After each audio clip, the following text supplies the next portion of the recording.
ሰላም ከዚህ ፊት የክሪስታል እንዴት ሚክስ እንደሚደረግ አሳይቻችሁ የስሪዋንን አሳየን ብላችሁ ነበረ። ዛሬ ስሪዋን የአይረን ሻርክ እንዴት ሚክስ እንደምናደርግ ነው የምናየው። ይሄን እንደምታዩት 1 ሊትሩ አይረን ሻርክ ነው፣ ስሪዋን ነው። ከክሪስታል የሚለየው ይሄ የመድረቅ ጊዜው 24 ሰዓት ነው የሚፈጅበት። ጽሁፉ ላይ ማንበብ ይቻላል። ከክሪስታል ግን 12 ሰዓት ነው። ኢፖክሲውም ቀጠን ያለ ነው ከክሪስታል አንፃር፣ ሞር ሊኩዊድ ነው።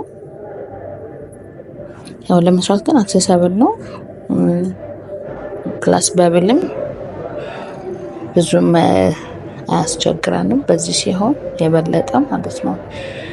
ስለዚህ ስሪዋን ስለሆነ እቃዬ ላይ ተመሳሳይ የሆነ እቃ ሃይላንድ አድርጌ 1 ሃይላንድ ማለት ነው እዛ ላይ ምልክት ያደረኩኝ 3 ጊዜ አደርጋለሁ ማለት ነው።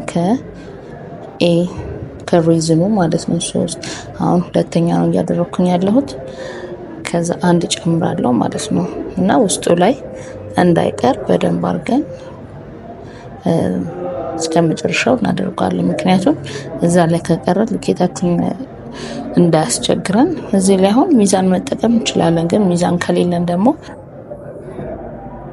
በቮሊዩም መጠቀም እንችላለን። ቮሊዩም እኔ ችግር የለውም ተመሳሳይ እቃ ላይ ምልክት ካደረግን ማለት ነው። እሱን ጠብቀን ከሰራ ምንም አይሆንም። እኔ በቮሊዩም ነው የምጠቀመው ሚዛን መጀመሪያ ስላልነበረ። ይሄ ሃርድነር ነው ወይም ቢ። ስለዚህ ሃርድነሩ ላይ 1 ነው የምናደርገው ማለት ነው። ያኛው 3 ይሄኛው 1 ምልክት ካረግንበት ላይ 1 ማለት ነው። እንደ እቃችን እንደምንሰራው ስራ የተለያየ አይነት ቮሊዩም ነው የሚኖረው። የሃርድነሩ ከሬዝኑ ራሱ ቀጠን ያለ ነው። ለሃርድነር ማለት ማድረቂያ ማለት ነው። ስለዚህ እሱን እንጠቀማለን። 1 እናደርግና እቃችንን በደንብ እስከሚጨርስ አድርገነው እንዳንሰን። ከዚህ በኋላ የሚቀረው ሚክስ ማድረግ ነው። ሌላ ቪዲዮ መስራት የምትፈልጉት ካለ ኮሜንት ላይ አሳውቁኝ፣ ላይክ አድርጉ። ሌሎች ለሚፈልጉ ለጀማሪዎች ካሉ ሼር አድርጉላቸው፣ ሰብስክራይብ ያደረጋችሁ። ሚክስ ስናደርግ በስሎ ሞሽን አድርገን ቀስ አድርገን እና መጀመሪያ አሁን በጠበጥ እንደምታዩት ነጭ ነገር እየደፈረሰ ነው የሚመጣው። ከዛ በኋላ የምታቆሙት ሚክስ ማድረጊያ ታይሙ በቃ ክሊር ሲሆን ማለት ነው።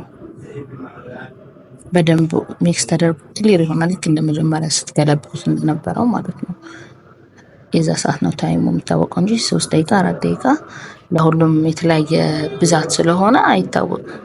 ስለዚህ ይሄንን ነጭ ነገሩ ጠፍቶ ክሊር ሲሆን ሚክሳችሁ ማቆም ትችላላችሁ ማለት ነው። ከዛ በኋላ የተለያየ እቃ ላይ ቀንሳችሁ ለመጠቀም ካለባችሁ ፔግመንቶቹን ተጠቅማችሁ ወደ ሙሉ መጠቀም ትችላላችሁ። ያው ብዙ ጊዜ ግን ያው አጠር ያለ ነው ሰዓቱ የሚሆነው። የዛሬ ቪዲዮ ይሄንን ይመስላል።